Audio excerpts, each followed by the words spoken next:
आज की वीडियो में हम बात करेंगे कि जब पत्नी के द्वारा 498A के केस में पति और पति के रिश्तेदारों और दूर के रिश्तेदारों का नाम भी लिखवा दिया जाता है, तो सुप्रीम कोर्ट के द्वारा उन रिश्तेदारों को किस प्रकार से एक बड़ी राहत प्रदान की है। ऐसा ही मामला सुप्रीम कोर्ट के पास पहुंचता है, जिसमें पति के दूर के रिश्तेदार थे और जिनका कोई लेना देना ही नहीं था और जो लोग विदेश में रहते थे उनसे संबंधित यह मामला सुप्रीम कोर्ट के पास पहुंचता है। और अभी 30 नवंबर 2023 को यह जजमेंट पारित हुआ है और सुप्रीम कोर्ट के द्वारा उन्हें क्या राहत प्रदान की गई है। तो बने रहे वीडियो के अंत तक।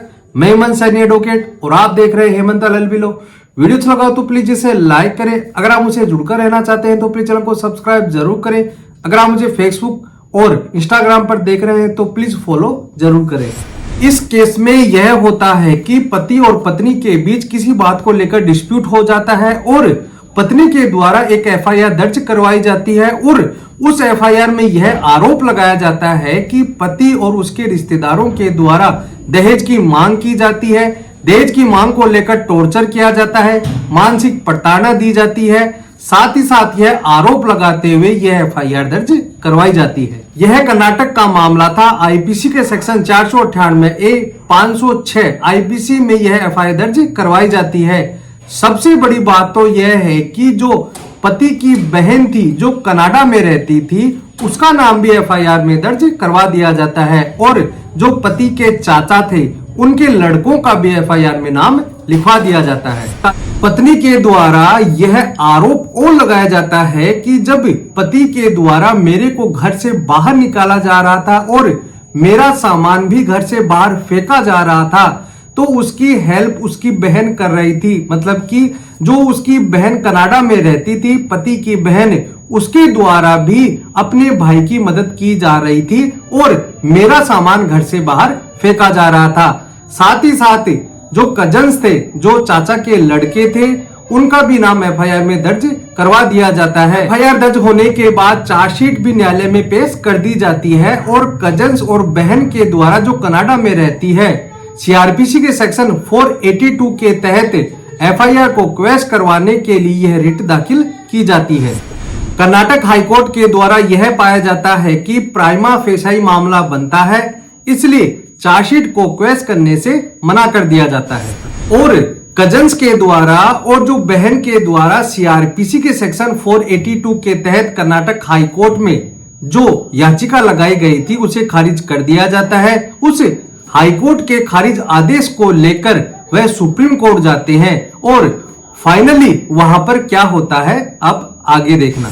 सुप्रीम कोर्ट में जो याचिका दाखिल की जाती है, यानी बहन और कजन के जो वकील होते हैं उनके द्वारा सुप्रीम कोर्ट में यह कहा जाता है कि जो बहन है वह कनाडा में रहती है, वह केवल एक बार अपने भाई की शादी में आई थी और जो चाचा के लड़के थे वह भी बाहर रहते हैं, वह भी कभी कभार ही शादी या कोई ओकेजन होता है वह तभी आते हैं। इनकी पर्सनल जिंदगी से उन्हें कोई भी मतलब नहीं है। इस प्रकार से आर्गुमेंट करते हुए वकील के द्वारा यह कहा जाता है कि इस मामले में बहन और कजन के खिलाफ कोई भी स्पेसिफिक एलिगेशन नहीं है, क्राइम में कोई पार्टिसिपेट भी नहीं है और FIR में इनका गलत रूप से नाम दर्ज करवा दिया गया है और चार्जशीट भी आयोग के द्वारा बिना किसी जांच के न्यायालय में पेश कर दी जाती है। सुप्रीम कोर्ट ने यह पाया कि बहन पर यह इल्जाम लगाया जाता है कि जब पति के द्वारा अपनी पत्नी का सामान बाहर फेंका जा रहा था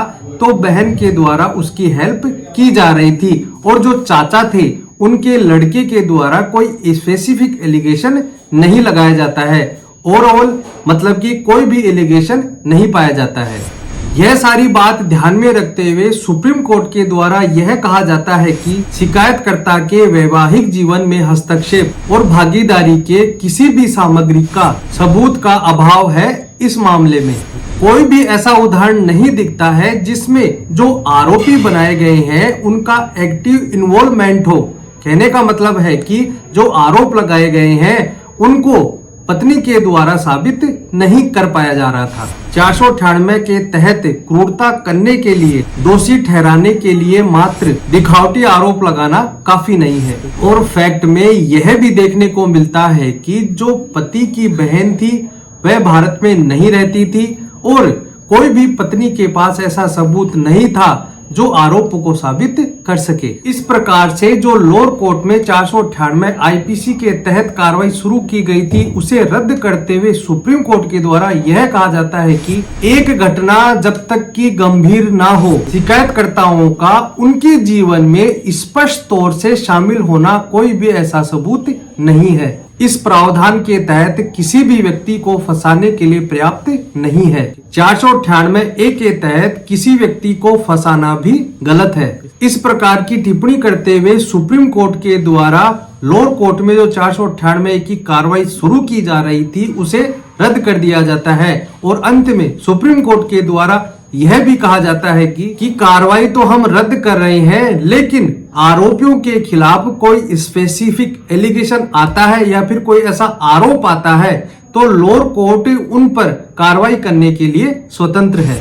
तो दोस्तों आज के लिए इतना ही। मैं उम्मीद करता हूं कि आपको ये वीडियो समझ में आ गया होगा कि किस प्रकार से अगर पत्नी के द्वारा आपके बाहर के घर वालों और जो भी एक्ट में शामिल नहीं होता है या अपराध में शामिल नहीं होता है उनका नाम भी लिखवा दिया जाता है तो आप इस कानून के तहत उनका नाम हटवा सकते हैं या उनकी कार्रवाई को भी रद्द करवा सकते हैं। तो दोस्तों आज के लिए इतना ही।